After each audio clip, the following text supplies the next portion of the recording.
Hello friends, welcome to voice trainer. आज हम करते हैं मल्हार की पाठ्य पुस्तक में पार्ट 9। मैया मैं नाही माखन खायो। मैया मैं नहीं माखन खायो। इस पार्ट को हम अच्छे से समझेंगे और पढ़ेंगे भी। अगर आपको वीडियो अच्छी लगे तो वीडियो को लाइक और चैनल को सब्सक्राइब करें।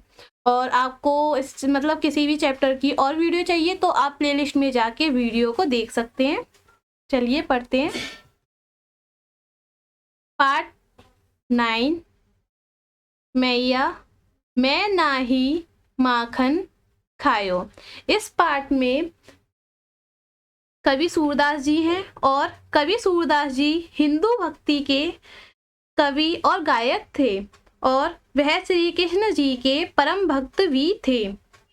उनकी जो अधिकतर रचनाएं जो थी वो श्री कृष्ण जी से संबंधित हैं और इस पार्ट में भी श्री कृष्ण जी का वर्णन किया गया, उनके बारे में बताया गया और उनकी माँ के बारे में भी बताया गया है। चलिए पढ़ते हैं। मैया मैं नाही माखन खायो। मैया का अर्थ है माँ, नहीं का अर्थ है नाही का अर्थ है नहीं, और माखन का अर्थ है मक्खन और खायो का अर्थ है खाना। तो इसमें श्री कृष्ण जी बोलते हैं, माँ मैंने माखन नहीं खाया, भोर भयो गैन गैन के पीछे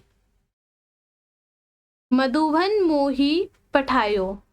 भोर भयो गैयन के पीछे मधुबन मोही पठायो।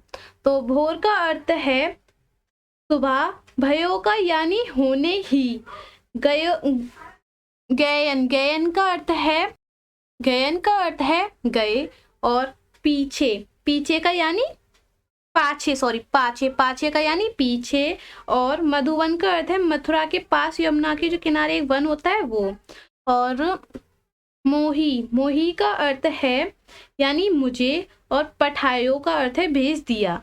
तो इसमें श्री कृष्ण जी बोलते हैं, सुबह होते ही गायों के पीछे जंगल में चला गया था। 4 पहर बंसीवट भटक्यो, सांझ परे घर आयो। मतलब 4 पहर बंसीवट भटक्यो, सांझ परे घर आयो। तो 4 पहर का अर्थ है इसमें, जिसे हम बोलते हैं ना 4 पैर, जैसे कि हम बोलते हैं समय मापने की कोई एक इकाई होती है, जैसे कि 12 घंटे 8 घंटे उसे बोलते हैं। तो इसका अर्थ है 4 पैर मतलब 12 घंटे। बंसीवट का अर्थ है एक बट जो वृक्ष होता है ना उसे बोलते हैं, और भटकेओ का अर्थ है भटके या घूमे। साक्ष का अर्थ है शाम, और शाम का समय जो होता है उसे बोलते हैं साक्ष। भैयन का मतलब आयो का अर्थ है आना। तो इसमें श्री कृष्ण जी बोलते हैं, वहां मैं 4 पहर तक बांसुरी बजाते हुए वन में घूमता रहा और शाम को घर आया। मैं बालक भैयन को छोटो, छीको के ही विधि पायो। तो इसमें मैं बालक भैयन को छोटो, छीको के ही विधि पायो। भैयन का अर्थ है जिसे हम बोलते हैं ना, जैसे कि बाहें, जैसे हाथ और भुजा उसे बोलते हैं हम भैयन, और छोटो का अर्थ है छोटे, और छीको का अर्थ है एक बर्तन होता है ना जैसे कि गोल पात्र का, उसे बोलते हैं। तो इसमें बोलते हैं कि मैं एक बच्चा हूँ, अपनी छोटी छोटी बाहों से माखन कैसे निकाल सकता हूँ। ग्वाल वाल सब बैर परे है, बरवस मुख लपटायो। तो इसमें ग्वाल वाल का अर्थ है जैसे कि सखा या मित्र, दोस्तों को बोलते हैं उसे, और बरवस का अर्थ है जबरदस्ती। लपटायो मतलब मेरे मुंह पर, जैसे कि माखन वगैरह। तो इस अभी पढ़ते हैं तो समझ में आ जाएगा। सूरदास जी बोलते हैं, ग्वाले और बच्चों ने मुझसे दुश्मनी कर रखी है और जबरदस्ती माखन मेरे मुंह पर लगा दिया है। तो बोलते हैं ना, ग्वाल और बाल के लोग जो हैं उन्होंने मेरे से दुश्मनी कर रखी है, जबरदस्ती भी मेरे मुंह पर माखन लगा रहे हैं, जिससे कि आप समझो कि मैंने माखन खाया है। ये समझाना चाह रहे हैं अपनी मैया को। तू माता मन की अति भोरी, इनके कहे पति आयो। तो वो तू माता मन की भोरी, इनके कहे पति आयो। भोरी का अर्थ है भोली और अति का अर्थ है बहुत। तो इसमें सूरदास जी बोलते हैं, माँ तुम बहुत भोली हो, इनकी बातों पर विश्वास कर लेती हो। वो बोलते हैं ना कि माँ तुम इतनी भोली क्यों हो, इनकी बातों पर विश्वास कर रही हो, मेरी बातों पर विश्वास नहीं कर रही हो। तो श्री कृष्ण जी अपनी माँ से ये बोलते हैं। जिये तेरे कछु भेद उपजी है, जानी परायो जायो। जिये तेरे कुछ कछु भेद उपजी है, यानी परायो जायो। तो इसमें जिये का अर्थ है मन, कछु का अर्थ है कुछ और भेद का अर्थ है किसी भी प्रकार का संदेश। उपजी का यानी उत्पन्न होना और परायो का अर्थ है पराया। तो इसमें श्री कृष्ण जी बोलते हैं, माँ लगता है तुम्हारे मन में मेरे प्रति कोई भेद या संदेश उत्पन्न हो गया है, इसलिए तुम मुझे पराया समझ रही हो, अर्थात मतलब मेरी बात पर विश्वास नहीं कर रही हो। वो अपनी माँ से बोल रहा है कि माँ तुम्हें मेरे को लेकर कोई संदेश उत्पन्न हो गया, इसलिए तुम मुझे पराया जैसा समझ रही हो, मुझ पर शक कर रही हो और दूसरे बच्चों को लेकर अपने बेटे पर शक कर रही हैं। ये ले अपनी लकुटी कमरिया बहुत ही नाच नचायो। ये ले अपनी लकुटी कमरिया बहुत ही नाच नचायो। तो इसमें लकुटी का अर्थ है लकुटी कमरिया का अर्थ है लाठी और जो छोटा कंबल होता है ना उसे बोलते हैं, और बहुत ही का अर्थ है बहुत ही। तो इसमें श्री कृष्ण जी बोलते हैं अपनी मैया से, ये लो अपनी लाठी और कंबल लो, तुमने मुझे बहुत नाच नचा दिया।